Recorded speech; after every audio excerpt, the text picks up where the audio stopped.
Hey guys, it's Friday. No, it's Saturday, July 12th.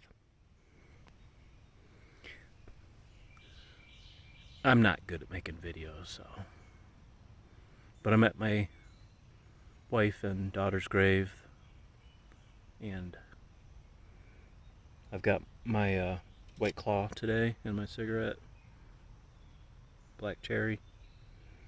I've been switching to White Claw because there's not as many carbs and calories as beer. It's got about half the alcohol content. So, in my slow way of maybe trying to cut back on drinking, I figured why not try something a little bit different? I know if I go to whiskey or vodka or something, that it's probably not gonna end up well. So I figured let's let's take another path. And then my American Spirit turquoise, supposedly organic. Maybe they are, maybe they're not. I don't know. I've always read that the like Philip Morris and with the other one, Camel and Marlboro, they put like tons of chemicals in their cigarettes. So I think if I'm gonna smoke, I may as well smoke something that in my brain makes more sense to me. Probably ends up at the same result, but whatever. Whatever. So I can't flip this camera around to show you the grave or graves of Alea and Kelly, but they're right here. That's Alea. There's Kelly.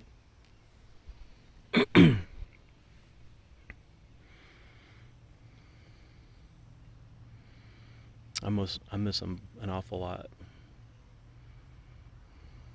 It's just life without them is just it's just different. I mean, of course it would be, but it's just hard to explain. You know, you go from having three people in the family down to two, and then now down to one, and it's like, you know, what's going on here?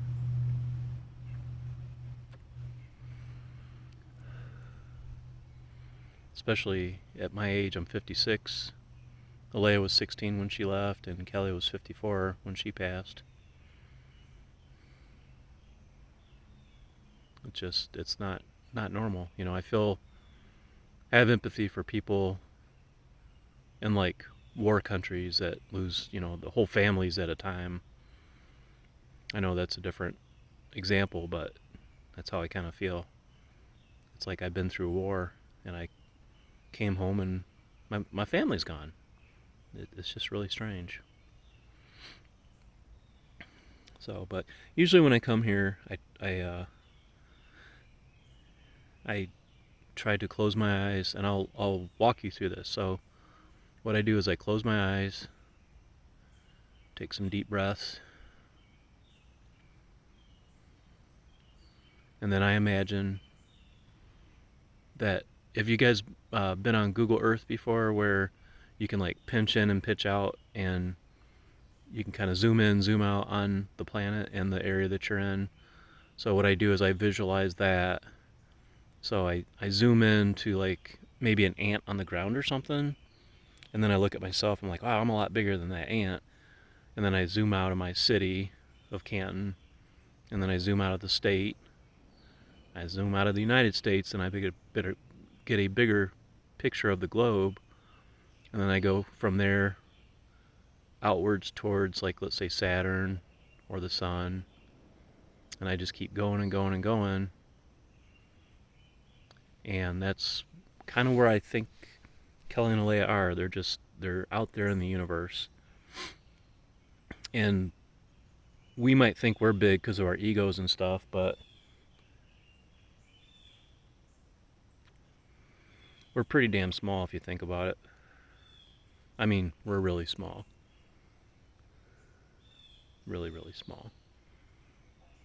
But the one big thing in us is our spirit and our soul. I think that extends beyond our bodies. Like, it extends into everything else. that has spirit and soul as well. So even when you're interacting with people, you're the bubble or the your private space or personal space. Um, I think there's something to that. It's like maybe that soul doesn't want to interact with anybody else's soul or spirit. So that's why sometimes we'll back off somebody, because we want to protect ourselves, our soul or spirit, even though we really can't because it's still out there. So anyway, so where I was going though, like if you zoom out, just envision like Kelly and Alea being there along with everybody else that's died, grandparents, parents, cousins, everybody in the family. They're all out there, you know. And I have this vision like they're having fun and doing stuff and things like what we know how to do here. They're doing things that we couldn't even imagine. It's got to be different.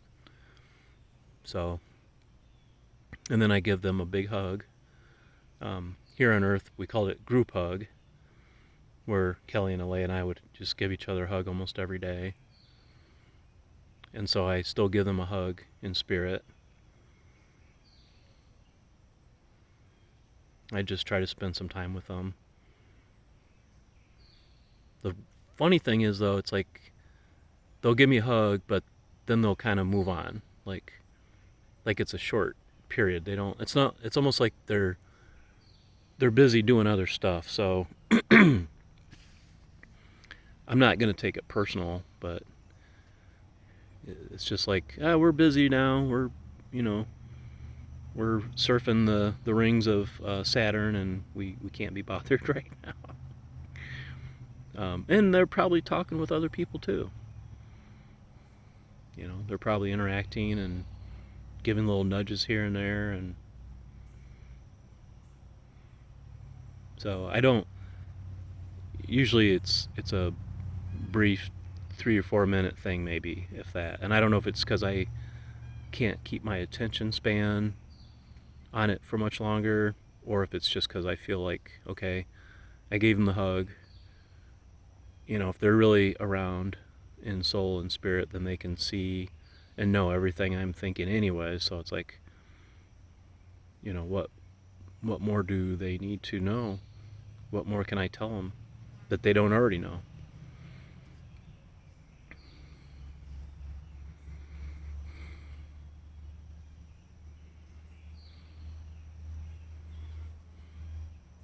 But it's not the same as having them with me here. It's just not the same. So that's all I got to say today. If you have somebody that you love that's passed, I hope that you take a few minutes to close your eyes and focus on their spirit and their love and their beauty, and just spend a couple minutes with them, because I do think they're there. I really do. I'm kind of a techie guy. I work on computers and video game consoles and that kind of stuff, electronics. So for me to say that I believe that they're still out there and there's something greater than this, I don't know. I'm not a dumb person. I don't all the time. I'm not dumb. I got my moments. So, but just spend some time with the loved ones that have passed, because they're waiting to hear from you. Just tell them I said hi. Okay. Have a good one.